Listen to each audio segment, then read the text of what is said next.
Hey everybody, this is Chase Petiche back with a Witchy Bitch bi-monthly message. So today I was thinking about what I was going to talk about, and today I want to talk about what is the shadow, because I think that it's coming up culturally, it's coming up evidently because of where we're at in human history, who's president, and the darkness is kind of coming up to the surface. And so I wanted to talk about what it is to the individual. What is our shadow? And we all have different opinions about this, and a lot of my teachers have helped me kind of come to find my own opinions. So to me, because I explain everything from a energetic standpoint of masculine and feminine energies, yin and yang, to me the shadow is part of feminine energy. It's actually part of the darkness, the internal, the subtle, the empathic, the feeling. It's part of the mystery. It's part of the thing inside of us that we hold, that we may be consciously holding inside, or we may not be consciously holding. That is why it's the darkness. It's mysterious, right? Things that are of the light are, we have our conscious awareness, our consciousness is actually able to perceive, understand, and process it. Things that are in the shadow, that are in the dark, are things that we are not fully aware of in ourselves or in the world, okay? So what is very powerful to me about the shadow and beginning to excavate and understand and work with it is that it is the part of ourselves that we do not fully identify with, and where we project our energy onto others. So one of my teachers, Toko Pa Turner, talks about the shadow as dismantling the propensity of othering, which means it's taking that finger that you're putting and you're placing on somebody else, and you're saying, this is the reason why I'm unhappy. You, this, that, this. It's taking that finger and going like that, which can be extremely difficult when you have built your entire life on being strong and proud, which is what the masculine patriarchal energies promotes. Especially in America, we don't have a lot of room for those intuitive feeling, subtle energies, the feminine energies. We are told to buck up, suck it up, get going, don't wallow, right? We're not taught, there's no place for grieving, for sensitivity, for sadness, for pain, We just, even in our culture, when people are experiencing pain, to cry outside, or it's much more acceptable to argue versus cry. Really, if you see somebody having a breakdown, most people are like, it makes them feel very uncomfortable. And so it's whatever we see externally outside of us that we don't like, that triggers some sort of reaction within ourselves, where it's any kind of reaction, that a person gives you, a situation where you automatically feel angry, and you feel, it can be any emotion. A lot of times it's anger, triggered, grief. Mostly it's usually, for me, the way that my shadow works, it's usually I get annoyed. Somebody annoys me, and I'm like, that person is annoying me. And because of the work that I've done, I used to just be like, that person's fucking annoying. Why are they so annoying? And then just talk shit in my head, and make myself feel superior. When now I go, okay, what is it about that person that's inside of me that I can't handle, or I haven't fully woken up to in myself, that is inside of me? Because this is the thing with the shadow, and this, until I really started working with this energy, this darker energy that is within myself, I was never able to fully come into my own power.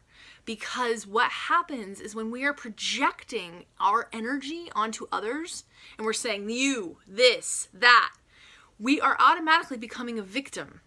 And when we become a victim, we don't have power.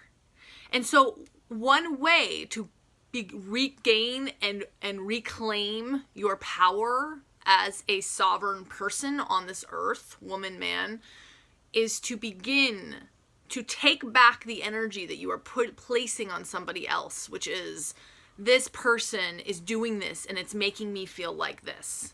And saying, this person has something that is triggering a part of me that I haven't fully looked at.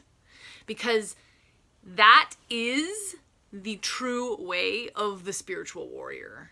I was just writing today, and I was writing about, in our culture, we're taught that a warrior is somebody that, puts on armor and goes out into a war zone and puts their life on the line, could die, kills people or worse, whatever. And yeah, that is one warrior. That is the warrior archetype of war, right? External material war. But what about our own war? What about our own internal suffering? What about our own truth that we are constantly trying to reside in, that we are constantly fighting in order to project an image so that we will be liked?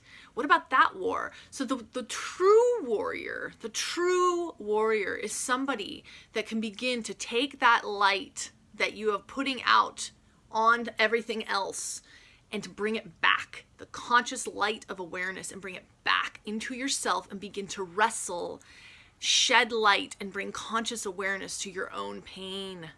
Which means that you have to start to becoming more vulnerable with the truth of how you feel about certain things. Because the shadow is also, because it is of the feminine realm, and it is the darkness, it is the mystery, it's also where our feelings are. It's also where our truth is.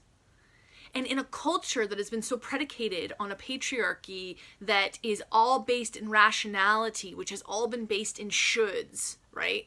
Which is all based in fitting in, we have been trained to ignore our truth, the feelings that we feel about things, which is our truth. You can rationally argue truth, like there are truths, right, that are universal truths, but nobody knows what your truth is but you. No one else knows what your truth is but you. And because of the culture that we live in, we have never been trained or taught or encouraged to actually access and live by this truth. We have actually been taught the opposite. We've been taught to live to fit in, to live for others. And so we end up living a life that is inauthentic.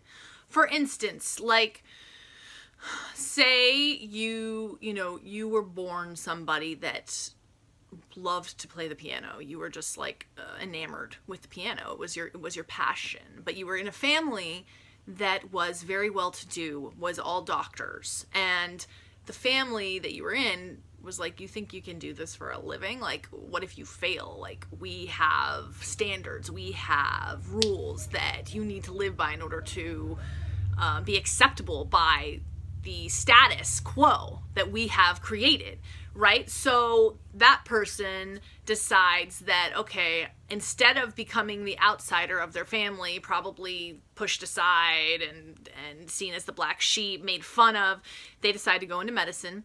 They put all of their truth, the truth of their being, which is that truth of living as an artist, in deep dark down, and they do the thing that they feel that they must do in order to be accepted, and they begin to, through this process, they start to pay attention to how people react to them. They're like, people notice that they're in med school, they notice that they're becoming a doctor, and they notice the reactions that they're getting from people, which are reactions of, wow, being impressed, social status, money, right? The ego, right? The way that society begins to treat this person, they start using that as their identity. They start making that their truth. They start living their life based on how others are seeing them. And their feeling, which is this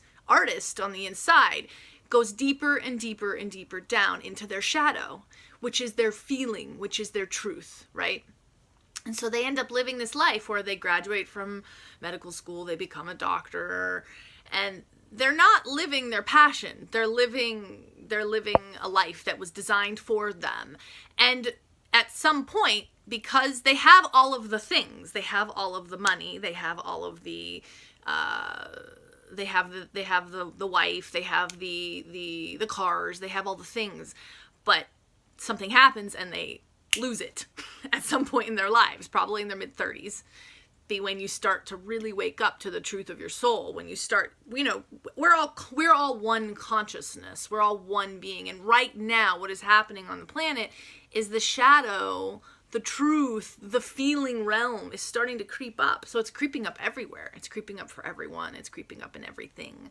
So if this is happening for you in your life, where you're starting to feel these feelings that you don't fully understand, but you're starting to feel that there are parts of your life that are just not in alignment. Like, you're doing all the things, you should be happy, you have all the stuff, right?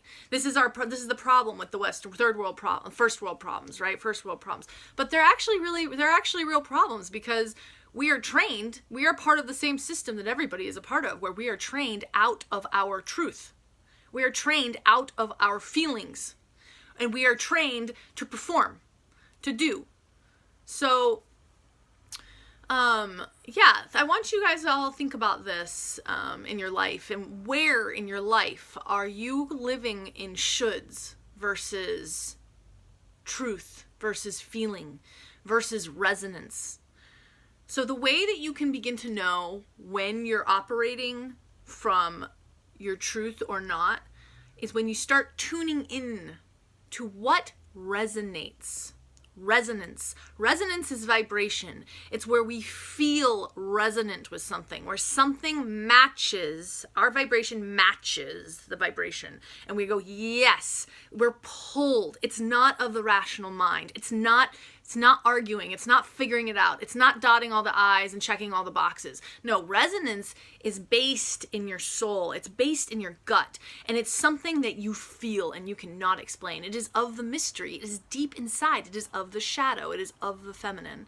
And this is a power. And once you begin to align yourself with this power, and you begin to own this power, and you begin to own your truth instead of putting it out on everybody else. Because another thing that happens is when you're living that life where you are putting your othering, you're saying this, that, and this, and you become the victim. You're not owning your truth. You're still that perpetual person that is constantly in a state of other people taking advantage of them. But when you start to own your resonance, your truth, your vibratory sense, and you start to say, this is what I feel, this is what is true for me, you start to take that power back. The power starts to come back to you. All the power that you've placed in everyone else's hands to give you the approval that you've been desperately wanting so that you won't be bad, because that's all we want. We all want to feel like we're included and like we belong. But our system is fucked. It's not a system of wellness. It is a sick system. And now it is time that we begin to recalibrate it and begin to be honest about the truth of our own souls. So when you begin to take that energy back that you've been putting out everywhere else and feeling like a victim, your power, your empowerment rises. It becomes so much more bright, and you become so much become so much more joyful, because you're living in your truth. So this is my message for today. It's deep, but I think you're all ready for it.